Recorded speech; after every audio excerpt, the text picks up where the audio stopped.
चला जाएगा, किसी को नौकरी नहीं मिलेगी, कंप्यूटर सबसे नौकरी उठा के भाग जाएगा, ये इनका कहना था। और फिर देखिए क्या हुआ, कंप्यूटर ने हिंदुस्तान को बदला और 10 साल बाद वही नेता बीजेपी के, उन्होंने ऐसे स्टेज से कहा कि भैया तो हम लाए, कंप्यूटर तो हमने दिया हिंदुस्तान को, टेलीफोन तो हमने दिया हिंदुस्तान को। यही इनका फैशन। गांधी जी को मारा इन्होंने, आरएसएस के लोगों ने गांधी जी को गोली मारी, और आज उनके लोग गांधी जी की बात करते हैं। सरदार पटेल जी कांग्रेस पार्टी के नेता थे।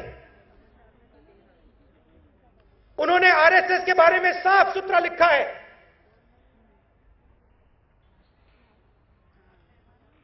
उनके संगठन के बारे में बहुत साफ सुथरा लिखा है।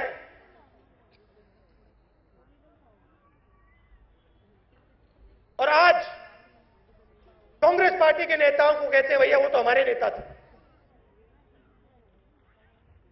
तो सोच हम देते हैं, नेता हमारे होते हैं, उनका वो विरोध करते हैं।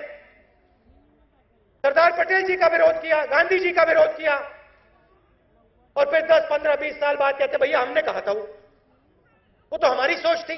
आप देखना, आज से 5 साल बाद, 10 साल बाद कहेंगे भैया नरेगा तो हमारा था, भोजन का अधिकार तो हमारा था, आरटीआई तो हमारा था, जमीनी अधिकरण हमारा था। तब तक हम आपको नई योजना दे देंगे जो हिंदुस्तान को सचमुच में आगे बढ़ाएंगी। थाने के बारे में थोड़ा कहना चाहता हूं। महाराष्ट्र तेजी से आगे बढ़ रहा है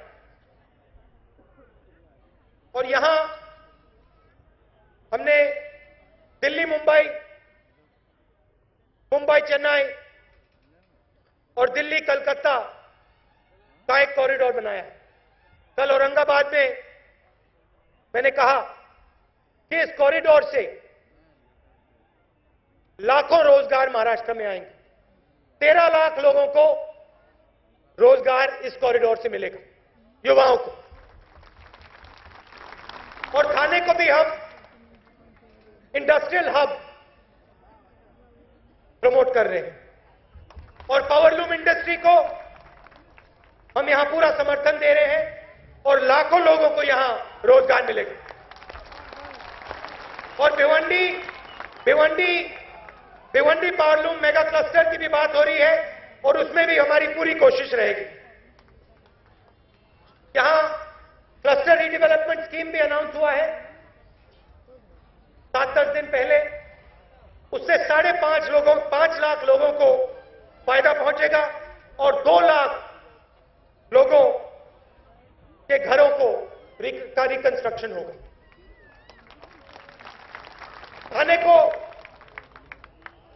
हम मुंबई से भी जोड़ रहे हैं। सड़क को बड़ा कराया जा रहा है और तमाम फ्लाईओवर और पुल हम बना रहे हैं। 126 किलोमीटर का मल्टी मॉडल कॉरिडोर विरार से अलीबाग को भी हम बना रहे हैं। और आपकी एक डिमांड है, मेट्रो की डिमांड है,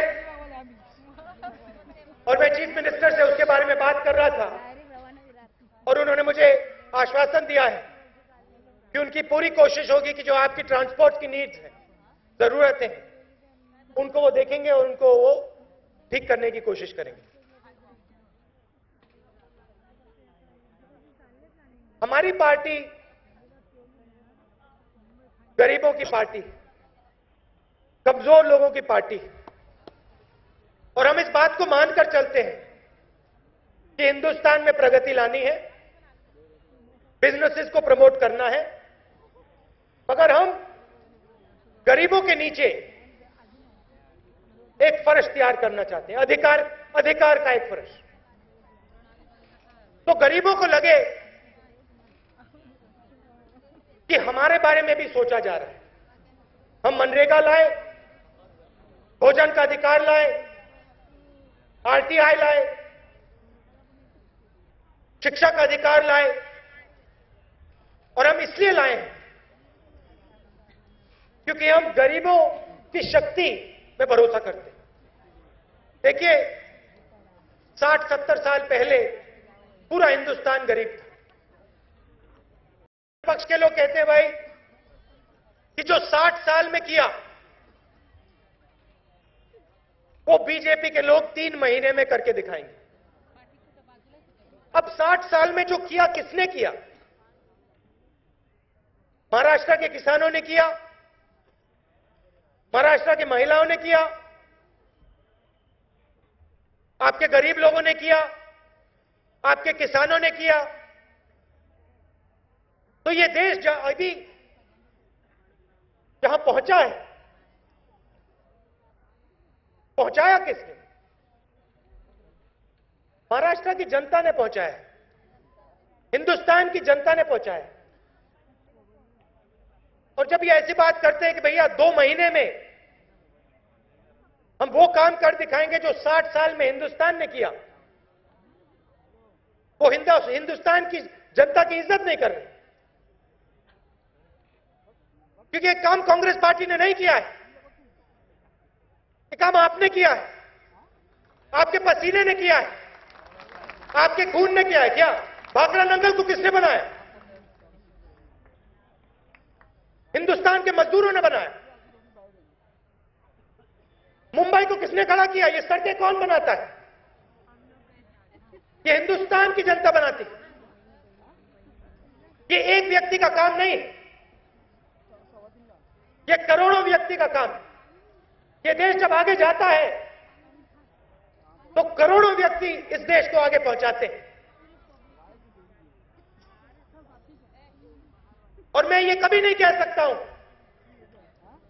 कि किसी एक व्यक्ति ने हिंदुस्तान को आगे पहुंचाया, ये गलत।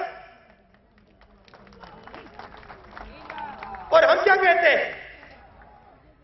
हमारा कहना है कि देखिए, चाहे वो राजनीति हो, चाहे वो बिजनेस हो, ज्यादा से ज्यादा लोगों को शक्ति दी जानी चाहिए। मुझे यहां महिलाएं कम दिख रही, कहां है? यहां थोड़ी सी बैठी हुई और यहां थोड़ी सी बैठी हुई, पीछे बैठी हुई है। आपको सब हर बार आपको पीछे बैठाया जाता है,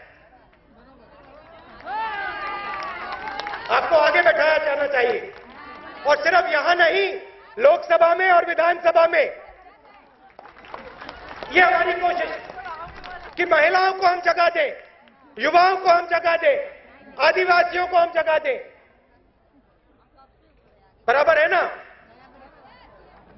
बराबर है, मगर अभी जितना होना चाहिए नहीं हुआ है।